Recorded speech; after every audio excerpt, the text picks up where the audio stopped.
Hey everybody, Nick here, and today I got a disassembly and maintenance video for you on this little guy. It's the Protech Knives Calmigo. I know what you're thinking, but Nick, you've already done a Protech disassembly for the run, and the spread, how different can it be? Probably not that different, let's be real here, but that said, I'm going to do it anyways, partly because it's got this lock in here, and the lock may actually make a difference in how you put this back together, and, you know, if we're going to have trouble, when I have trouble with you guys, so to speak. So let's go ahead and pop this open. First off, I got to pull out the right bit size. I've got this little bit kit here, which is just a slightly fancier version of the one I've been using, but go ahead and check my knife disassembly toolkit for details on that. Lately, I've been trying other drivers, but you know, for the for the Allen key, which this is, makes it easier. One thing I just forgot to do is to deploy the blade. Anytime you're doing an automatic knife disassembly, you should always have the blade out and deployed before you begin. Just because otherwise you run the risk of it popping out during disassembly when it's under spring tension, etc. Okay, so I've got one size screw for the pivot there, then it looks like we go to a smaller size. Yeah, okay, we go to a smaller size for these body screws. On the knife, is there a third body screw? Oh, of course there is. Alrighty, so what we've got here are two body screws, one up front here, one in the middle, and then it looks like there's a third one that's underneath the pocket clip there. It's not something I'm super in love with, and it looks like the pocket clip is using Torx screws. Looks like T6 is going to do it for us here. Is this T6? Yeah, it's T6. You know what, that's fine. One thing I have to highlight here, and I'll always highlight, is that Protech does it right with screws in the clip region. You can see here that the screws land flush in the clip, which makes it such that, well, this slides into the pocket a lot easier than it otherwise would. Yeah, see right here. Got that little area, the final screw is underneath there. So, we'll pop this out of here, and then we should be good to go. Now, next step is going to be just to lift this top part off of here. Let's see. Okay, so I pushed the button lock down a little bit, and now we're going to just be able to pop everything off. Okay, so this is actually a lot easier than I thought it was going to be lock-wise. Because what we have here, what we can see is how this lock functions is that there is a little area. It's like a little piece in here, basically, that just engages with the button lock, and it slides underneath. It looks like it slides in either underneath, or it prevents the button lock, basically, from going any further down. And that's fine. That just means you can't deploy it. It pops up under the button lock when you press. The button lock can't be pressed down, and therefore no problem. So that's actually kind of remarkably simple. And from here forward, honestly, this looks a lot like the run to the Sprint or any of the other Protechs. But we're going ahead, and we'll go ahead and do that because we're already in here, so let's do it. One thing I'm delighted to report, and I think so Dave is I don't know his last name, sorry Dave, from Protech, when I sat down and talked with him a little bit, because I was out there, I went out to Protech, because they're over in Los Angeles, and I'm not far from Los Angeles, and when I went out there to visit and to do something with Blade HQ, who happened to be out there, I talked to Dave a little bit, and he was very excited to tell me that that not only did their warranty historically never actually get voided by disassembly, meaning that they would always take care of people, even if that was what the letter of the law said, you disassemble it, it's void. They always took care of people, but they also said that they have updated their warranty language such that it's now a very reasonable version, which is, I think, along the lines of, you know, if you break the knife in an attempt to disassemble it, then it's your problem, but otherwise we'll take care of you.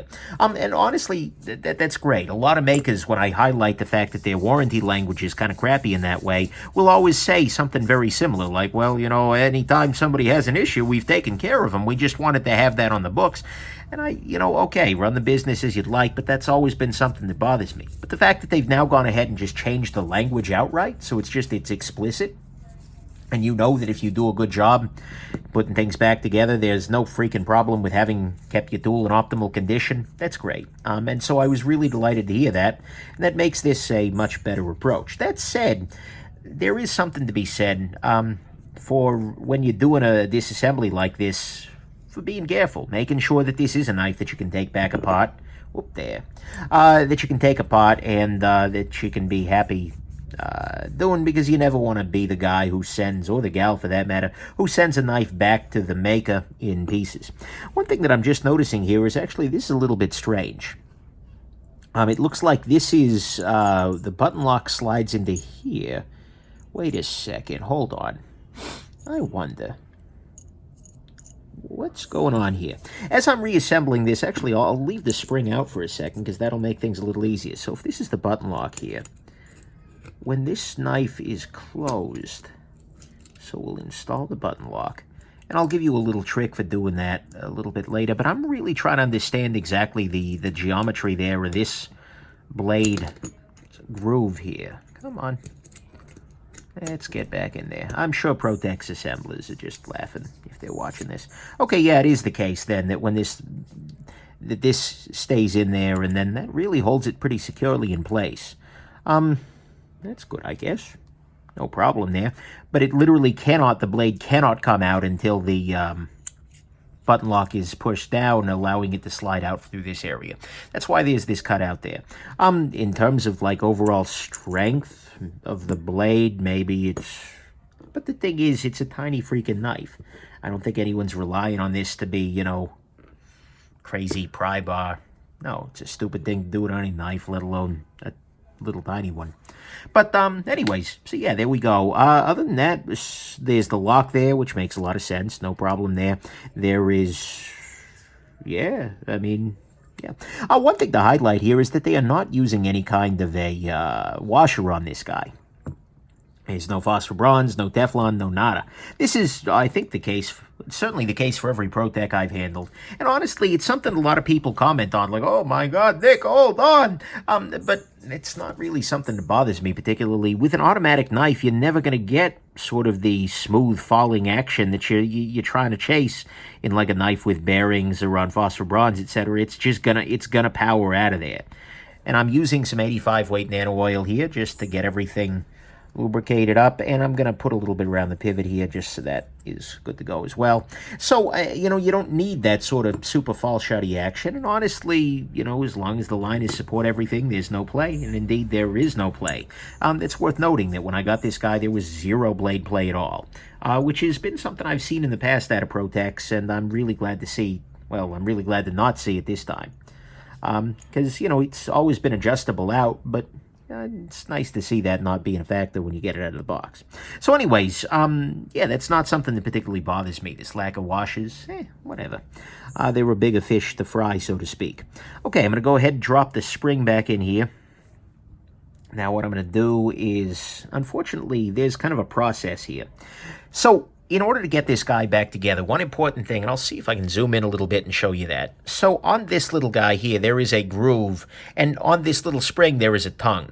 That tongue needs to go into this little groove there in order for everything to, you know, slide back together, and it needs to be under some tension, because otherwise it's not going to be, you know, a thing. So what you want to do is you actually start off your reassembly by sliding the groove into the tongue into the groove there, and that's going to put everything a little bit out of whack at first. But then all I'm doing is sort of rotating things around a little bit so that it stays in the tongue stays in the groove there, and I get onto the pivot and I'm past the stop pin. Now my little spring fell out. It's not a big deal. The big thing, the big trick to this guy, and the thing that bothered me for a long time as I was trying to reassemble this guy, is getting the button lock in. Because once everything is tight and, you know, snugged down, you can't put the button lock back in. You need to do it while the knife is in sort of a partially, the blade is riding up slightly on the pivot. See, in this state, I can very easily get it such that the spring is inside the stop, the button lock, that is, and that the button lock is kind of, if I show you here, the blade is between the button lock and the two parts of the button lock, that is. So what I've done is I've just kind of slid that into position there, and I keep pulling it out of there because I keep trying to show things off rather than actually freaking do it. But now everything is into the groove, and with the button lock installed, I can push the blade the rest of the way down. Also be careful, that button lock spring can push this guy flying across the freaking room if you're not careful. So that's a thing to keep in mind. But okay, now we are all set. I've got some lubrication already on this line over here, and I'll make sure that you want to make sure that the lock is disengaged back here. So when you drop everything back on there, we're good to go, but we are good to go. We should be able to put this guy back together with very little issue. Right now, the button lock button, there we go. Button lock button wasn't pushing all the way through, so that was creating counter tension. That was a problem. No longer a problem, because I freaking fixed it. Let's go ahead and reinstall the pivot here. Make sure everything is good to go here. Yeah, we're all set. So I will switch to this driver here. Drop that into position. Let me grab my Loctite. I'm gonna zoom out a little bit. If you ever curious about the tools I'm using, I got a knife disassembly toolkit video. Check that out. But I'm using some Loctite on a stick here. Just drop that in place. And now what I'm going to do is I'm just going to very loosely tighten this down. I'm not really trying to crank on it right now. That's not my goal for the moment. My goal is just to get everything sort of in position. Something's not working right here. Something's off. Maybe something's pinched? Oh, no, okay, we're good. Yeah, okay, things weren't snapped into position yet, so when I, there we go. Yep, never mind. So all I did there was, basically, well, used a little bit of extra force. Not much. You don't want to ever push and use, like, serious force. If you're really, anytime you're working with something small and fiddly, like a pocket knife, if you're really having to push a lot of force in there, don't do that. Generally speaking, if you're having to use a bunch of force, it's probably not the correct approach. Or at the very, very least, you should be trying every other approach you can think of first. These tend to be precision machined objects, and precision machined objects don't tend to require crazy amounts of force. Some designs certainly can, but this one sure isn't like that. So, there we go. Interesting piece, the Calmigo here. In a lot of ways, it feels like it's very similar to the Runt or the Sprint. But in other ways, it's very different. Talking with Protech Dave there, he was kind of phrasing it as in, like, the Calmigo is what a lot of people have asked for when they've handled the Runt or the Sprint. Because it's got a thicker blade, like the Runt. See, everything's good to go now. By the way, it's firing beautifully. No play. Pivot screws maybe a little high. Let's see if I can tighten that down a little bit. See what's going on. What's going on there? Yeah, okay, beautiful. Okay, right there's a little too much tension. But anyways, he made it sound like, a number of people had made a series of requests for the Runt, the Sprint, etc. And the Calmigo is sort of what came about, because you've got your safety on here, which, by the way, still works. Centering is good to go. Yeah, beautiful. And then you've got, I forget what else he said people wanted. But, either way, he's got a bunch of options. And so, it's a different world. Yeah, as a Sprint owner, I have varied feelings about the Calmigo, but it's certainly a thing. What I'm going to do here is I'm going to try and just get a little bit of this Loctite onto the threads here, just by doing that. Maybe not the perfect approach, but it'll do. And then lay the clip down in here. Actually, one thing I want to highlight, check this out. Right here, this is a sign of beauty and grace. The fact that they were willing to and able to stop this texturing underneath where the clip lives is just brilliant. And that's one of the things, honestly, like, it's hard for me to name, a favorite knife company sometimes. It's hard for me to, but there are definitely companies who I respect more in one realm than in many others. Or like companies that are just on the top of, certain games. And Protech, I like them for autos, but one of the things I can say about them as a company is that they are really freaking good at clips. Protech does incredible work with making good deep carry clips that are just beautifully contoured, beautifully bent. Like, the clip folks at Protech should be very proud of their work. Oh, see, add the safety on. There we go. Now it fires. Beautiful. So, yeah, but this is another example of a good Protech clip. Nice deep carry, flush screws, area under the clip where there's no texturation. Beautiful. So, yeah, that's excellent. Yeah, so actually we are all set to go here. There is no blade play from either direction here. The knife deploys smoothly, reliably, 100% of the time. Reliably, 100% of the time. Kind of imply one another right. Safety works like a charm. And, yeah, we are good to go. So, there you go. Hope this has been interesting to you. And, actually, I'm going to try something. Press this in. So right now I've tried to partially deploy the knife, but the safety is on, so it stopped it. What if I pull the safety back? Will it fire? No. That's good. Actually, that's really good. If it were done in such, because there's a little tiny bit of play when you work on the safety, when you fire with the safety engaged, but then disabling it doesn't result in a fire later on. Nice, just smart.